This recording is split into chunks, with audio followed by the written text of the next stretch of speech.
The best NBA players with gang ties. Would it shock you if we told you a lot of NBA players have very clear ties to gangs? It shouldn't. Basketball is a sport played in the inner cities and is popular with gangs in part due to that. Unfortunately, that's simply the truth of the matter. Because basketball is so popular there, many NBA players begin their playing on the courts gangs are also very prevalent in. It shouldn't surprise anyone that some of those players keep those ties intact as they rise through the basketball ranks. Some big stars even have gang ties. Let's talk about some of them, and as always, please don't forget to subscribe, like, and comment. James Harden. It is true that one-time NBA MVP grew up in Los Angeles, where gangs are perhaps the most prevalent. James Harden doesn't have any super concrete ties to the Bloods, but he has done some things to raise the question. Harden has made friends with many well-known Bloods, including, and perhaps most famously, with Lil Wayne. Some question whether Harden is just faking it to make friends with some big names, but if what he used to do while playing is an indication, he's for real. Harden used to throw up some known Blood gang signs. Steven Jackson, a really good player for a really long time. Steven Jackson has outright admitted to being involved with the Bloods in his youth growing up in Port Arthur, Texas. Jackson said he became associated with the gang at the age of 9. Furthermore, his older brother was a gang member. Jackson's brother actually died when Jackson was in high school in a gang violence incident.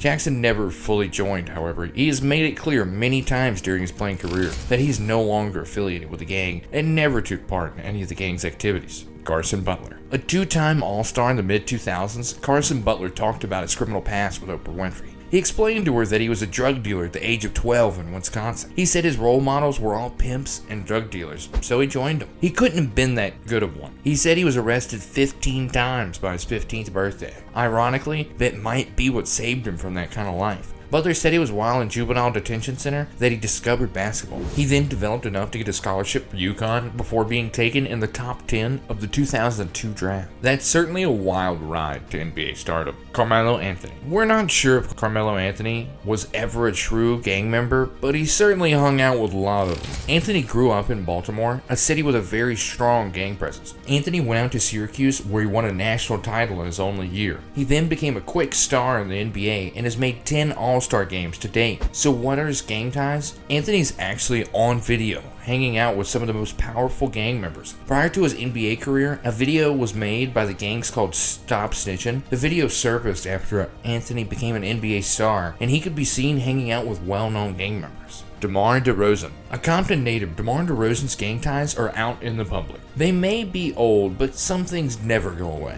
DeRozan has made 4 All-Star games in his career, but long before any of that, he had an uncle that was killed by a rival gang. DeRozan was only 5 years old at the time, but he's talked about a couple of times during his NBA career. As he tells it, his Uncle Kevin was gunned down by the rival Bloods, and the funeral that followed was like someone famous died. DeRozan says that his uncle was one of the biggest Crips in Compton. There haven't been any signs that DeRozan has anything to do with his uncle's Crips, but if it's true that his uncle was a big name, DeRozan would be royalty of sorts for the Crips of Compton. Zach Rudolph. Playing for 17 seasons in the NBA, Zach Rudolph has some of the most well-established gang ties of any NBA star. Randolph made 2 All-Star teams during his career and was a consistent 20 and 10 player for many years. Early in his career, Randolph was featured on MTV's Crib Show. While giving the cameras a tour of his home, many gang-associated items and pictures were seen. They all belonged to a gang called the Gang Disciples. Pretty strong evidence, but it doesn't stop there for Randolph. While playing for the Portland Trailblazers, Randolph was widely believed to be associated with a gang called Hoop Family. During this time, the gang was investigated for crimes like drug possession and distribution and even murder. No word on how deep Randolph's ties were. Gilbert Arenas and Javaris Crittenton. This is certainly one of the craziest stories to ever happen in the NBA. We have a great first-hand account provided by one of our earlier players. Caron Butler witnessed it all go down. Gilbert Arenas was one of the best players in the NBA, and Javaris Crittenton was his young teammate. On a team flight, they played cards along with Butler. As Butler tells us, Arenas owed $1,100 to Crittenton at the end of the game, but didn't pay up. The two then threatened each other in a somewhat joking manner, saying they play with guns as if